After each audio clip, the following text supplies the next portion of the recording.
Alright guys, we're going to go ahead and play the main riff, I guess, from Soundgarden's Spoonman. Now, if you've heard this one before, you'll recognize this is probably the main riff that you remember, but let me go ahead and play it real quick just to let you know what we're playing here. Okay, so...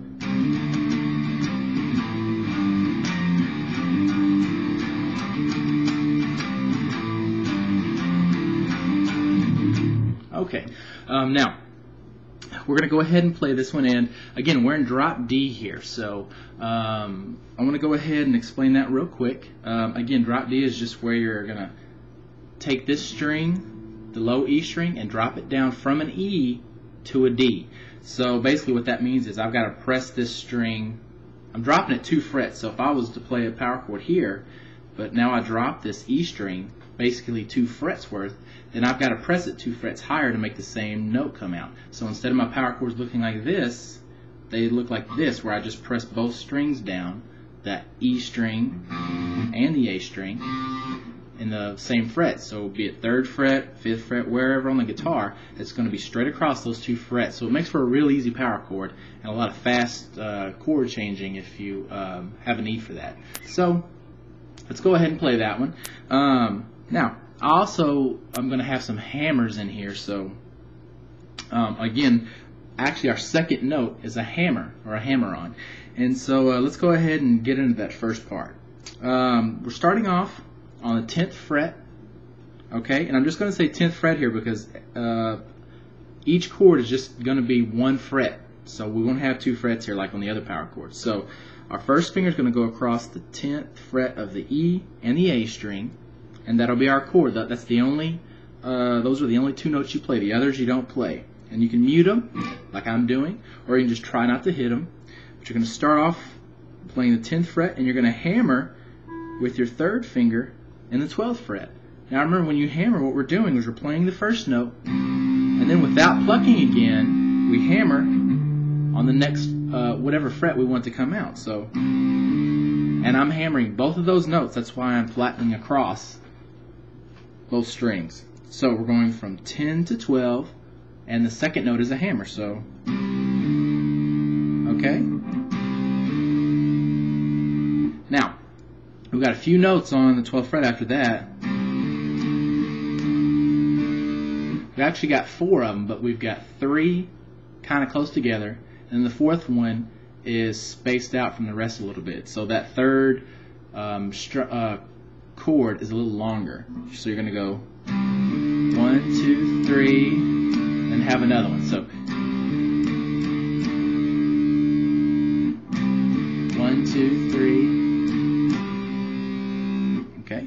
So 10, 12, 12, 12, 12, 12, 10, 12, 7. Okay. Let's go through that again. 10, then 12, 12, 12, 12, 12, 10, 12, 7. Okay? It's good to use different fingers here. Don't try to do everything with one finger and just slide around. It won't sound as good, and you won't be able to play it as fast. Okay, so let's do that one more time.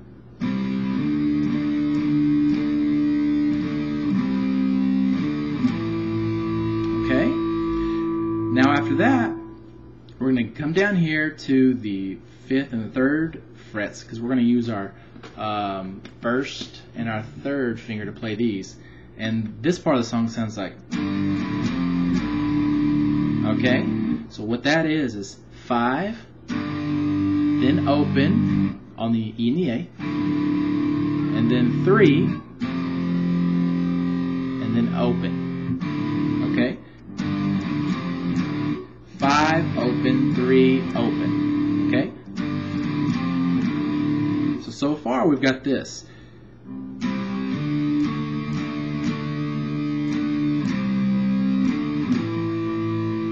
And then, okay, now after that, we're going to play the 3rd fret, 1st finger again, 3rd fret, but right after we play this one, we're going to hammer again in the 5th fret with our 3rd finger. So play that.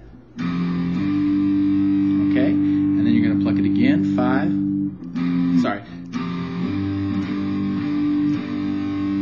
the hammer you have 3 more strums. So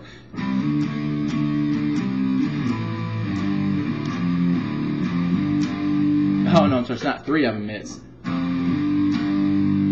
just 1 extra. So you go 3, 5, and then after that hammer you go you strum it 1 more time in the 5th, and then it's open 3.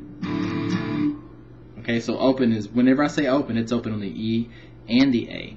So let's go through all of it in case I confused you there with my mistake. So we're going to go 10 to 12, so 10, hammer 12, and 12, 12, 12, and then 1 more, and then 10, then 12, then 7,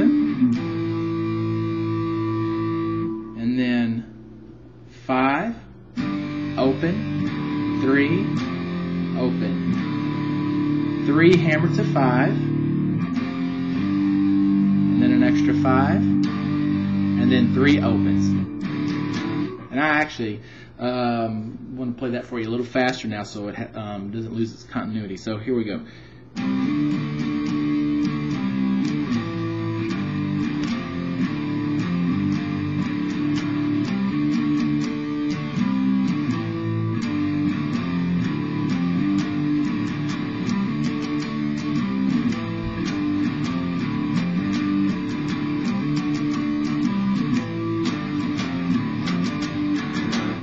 Okay, and that's it. Again, I don't know if I mentioned it before, but I'm just using a Line 6 Spider 2 amp with it set to the Insane channel that you have on there. Just hit that little Insane button if you have a Line 6 2 amp. That's what it looks like right there. That's sitting on the floor over here. Okay, I've just got that one on the Insane channel. Those are pretty popular, so a lot of you might have them. And that's basically all I'm doing for the sound. Now, you might want to have a humbucker, a guitar with humbuckers in it, like a Les Paul or something like that. But that's basically all I'm doing to get my sound. So I hope you enjoy the video. Thanks a lot for watching.